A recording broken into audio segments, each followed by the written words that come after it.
Why does your car sometimes shift gears on its own, while your dad's doesn't?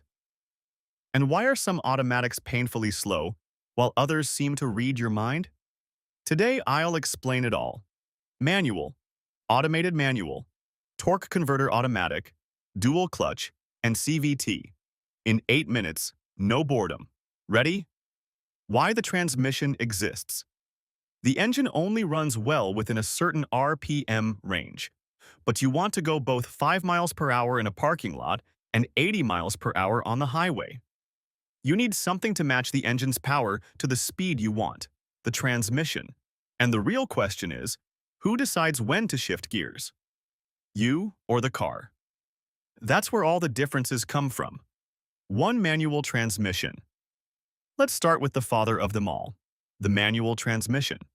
You press the clutch with your left foot. This disconnects the engine from the gearbox. You move the lever to another gear, then release the clutch and the engine reconnects. The heart of the system is the clutch, a disc that transmits torque when pressed against the flywheel.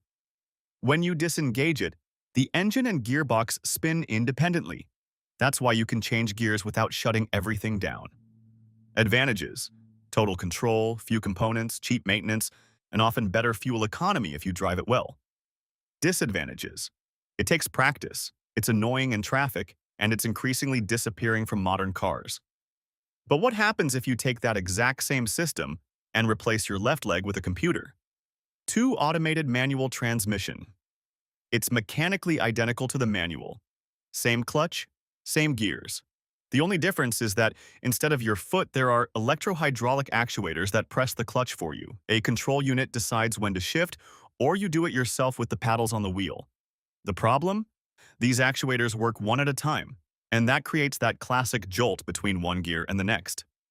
Why do manufacturers still use it?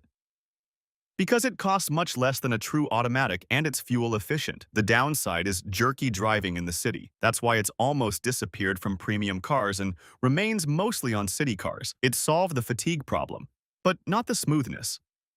To solve that too, you need a completely different idea. This is the classic automatic transmission, names like 8G-tronic or ZF8HP. Here, there's no disc clutch at all. In its place is the torque converter, filled with oil. The engine spins one part, the pump. This moves the oil, which pushes the turbine connected to the gearbox.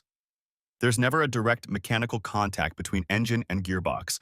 Everything passes through the fluid. That's why an automatic car creeps forward on its own when you release the brake, even without accelerating.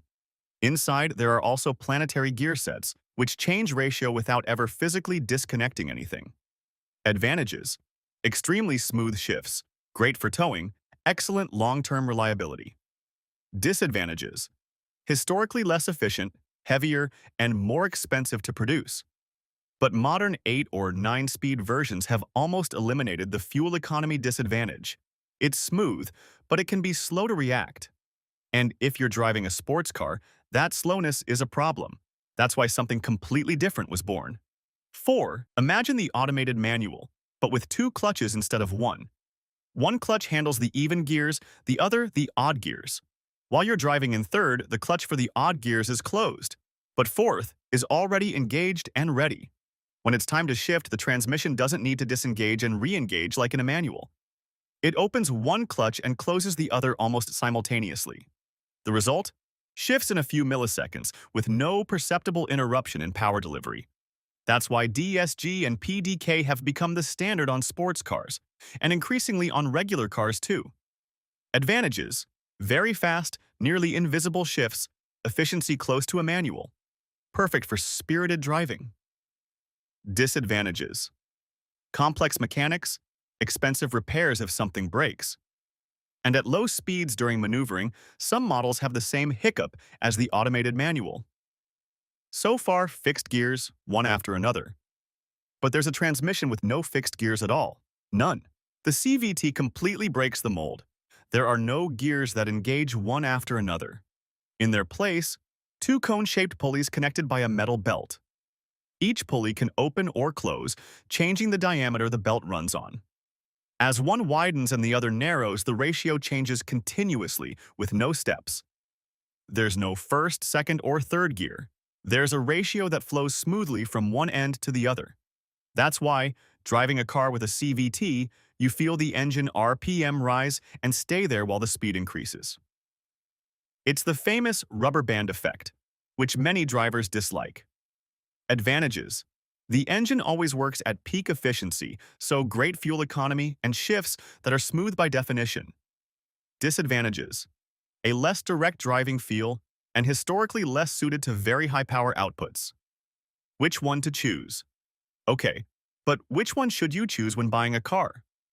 If you drive mostly in the city and want comfort, go for a torque converter automatic or a CVT.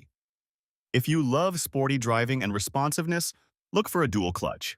If you want maximum control and the lowest maintenance costs, the manual remains unbeatable. And if you're buying a used car with an automated manual, always check the clutch condition before signing.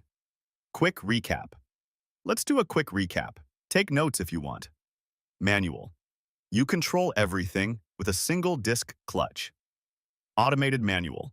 An automated manual gearbox, cheap, but with that classic jolt. Torque converter automatic. No direct contact. Ultra smooth, perfect for towing. Dual clutch. 2 alternating clutches, extremely fast, made for those who love sporty driving. CVT. No fix. Gears, pulleys and belt, maximum possible efficiency. So next time you get into a car, yours, a rental, or a friend's, try to feel how it shifts gears. Now you know how to recognize whether you're in an automated manual, a true automatic, a dual clutch, or a CVT. Tell me in the comments. Which is your favorite transmission, and why? I have my own opinion, but I want to hear yours first. If this video helped you understand something that's confused you for years, leave a like, it helps me more than you'd think. And subscribe if you want more videos like this. Clear, no fluff, straight to the point. See you in the next video.